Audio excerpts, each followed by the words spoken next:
आजकल एंकर भी बीजेपी वालों के साथ अन्याय कर रहा है, पाला बदल रहे हैं। वीडियो अंत तक देखे, बहुत मजा आने वाला है।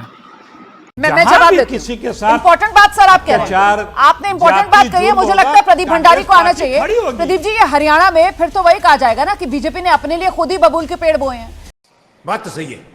मतलब आज भी विनेश फोगाट, बजरंग पुनिया जब कांग्रेस में शामिल हो रहे थे, उस मंच से उनकी तरफ से बार बार इस बात को कहा गया कि हम मांग क्या कर रहे थे, हम तो सिर्फ अपने लिए इंसाफ की मांग कर रहे थे। वो कह रहे हैं सब हमारे साथ खड़े हुए थे, देश हमारे साथ खड़ा था, और हमारे खिलाफ कौन खड़ी हुई थी? सिर्फ बीजेपी। इससे पहले कि मैं तुझे गद्दार करार देकर गोली मार दूं, भाग जा यहां से। क्यों थे आप लोग खिलाफ सर? जबकि जिस बात का जिक्र अभी अखिलेश जी कर रहे हैं, वाकई में वो चार्जेस तो तय हुए हैं ना, और उसको खारिज कराने के लिए बृजभूषण जी हाईकोर्ट तक गए और वहां से वापस बैरक उनको लौटना पड़ा। मतलब मामला तो चलेगा ना उनके खिलाफ। रुमाना जी देखिए, राहुल गांधी जी बेल पे हैं और कांग्रेस के कई लीडर्स इस वक्त बेल पे हैं, तो हम केसेस की बात करने जाएंगे तो आगे तक बात जाएगी। पर मैं आपको बताना चाहता हूं, मैंने घड़ी क्यों दिखाई है आपके शो में, क्योंकि टाइम टिक हो रहा है। एक महीने में हरियाणा का चुनाव है और कोई सेंस है इस बात की? हमें बहुत लग रही थी उस टाइम। इसीलिए इमीडिएट इफेक्ट से रेजिग्नेशन लिया गया, क्योंकि कांग्रेस पार्टी को पता है कि वो हरियाणा का चुनाव नहीं जीत रही। अच्छा, ये मैं बताना चाहता हूं क्यों। इन्होंने कहा कि भाई हम राजनीति करते हैं। मैं आपको स्टेटमेंट बताना चाहता हूं। 7 अगस्त 2024 को प्रधानमंत्री नरेंद्र मोदी जी ने विनेश फोगाट के साथ में खड़े हुए। 4 जुलाई 2016 को प्रधानमंत्री नरेंद्र मोदी जी विनेश फोगाट के साथ खड़े हुए। 30 अप्रैल 2018 को प्रधानमंत्री नरेंद्र मोदी जी विनेश फोगाट के साथ खड़े हुए। 20 अगस्त 2018 को वापस से विनेश फोगाट के साथ खड़े हुए। 19 सितंबर 2022 को वापस से खड़े हुए। उसके बाद 6 अगस्त 2022 को वापस से खड़े हुए। 13 मार्च 2019 को वापस से खड़े हुए। 13 जुलाई 2021 को वापस से खड़े हुए और 3 हफ्ते पहले वापस से उनकी तारीफ करी, क्योंकि समझ रहे हो, समझ रहे हो आप, समझ रहे हो ना।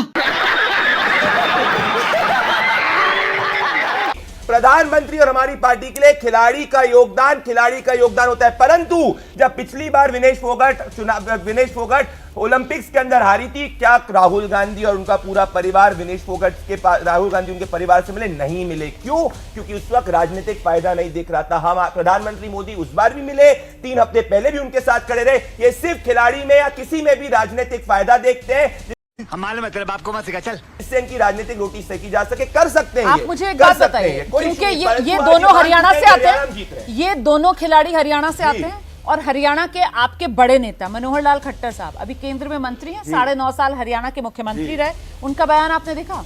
वो कह रहे हैं कि इससे साफ हो जाता है पहलवानों का आंदोलन राजनीति से प्रेरित था।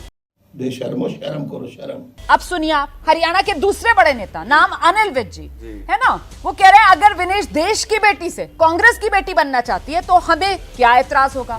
मैं आपसे ये जानना चाहती हूं कि आपके नेता इस तरीके के बयान देकर उन खिलाड़ियों जिनके सम्मान के लिए आपने अभी गिना दिया कैसे प्रधानमंत्री खुद खड़े हुए हैं, ये फिर आकर उनको डिस्क्रेडिट क्यों कर रहे हैं, उनको बदनाम क्यों कर रहे हैं ये नेता?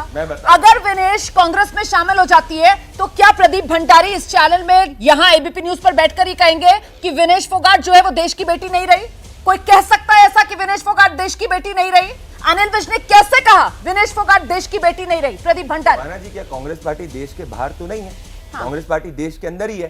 तो मान लीजिए अगर कोई कांग्रेस की बेटी बोल रहा है तो इसका ये मतलब तो नहीं कि उसकी भारतीय नागरिकता कह रहा है कि वो नहीं बनती। लेकिन वो ये कह रहे हैं कि देश की बेटी से कांग्रेस की बेटी, वो खुद ही कह रहे हैं। सुनिए तो सही रुमाना जी, पहले उनको देखा ये राजनीतिक लेंस से नहीं देखा जाता था, पहले उनको सिर्फ एक खिलाड़ी के लेंस से देखा जाता था। आज जब वो कांग्रेस पार्टी की कार्यकर्ता बनी है तो ये स्वाभाविक है कि उनको एक कांग्रेस पार्टी के कार्यकर्ता और नेता के रूप में देखा जाएगा। रुमाना जी, एग्जांपल देना चाहता हूं। कल को मान लीजिए विनेश फोगाट ने किसानों के खिलाफ बयान दिया, क्या आप ये नहीं चलाएंगी टिकर पे कि कांग्रेस नेता विनेश फोगाट ने किसानों के खिलाफ बयान दिया? या कल को आप विनेश फोगाट से सवाल ये नहीं पूछेंगी कि विनेश फोगाट जो है बंगाल की बेटी के लिए आवाज क्यों नहीं उठा रही, या मान लीजिए हरियाणा की दूसरी बेटियों के लिए आवाज क्यों नहीं उठा रही? पूछेंगे आप, क्योंकि वो कांग्रेस की कार्यकर्ता है।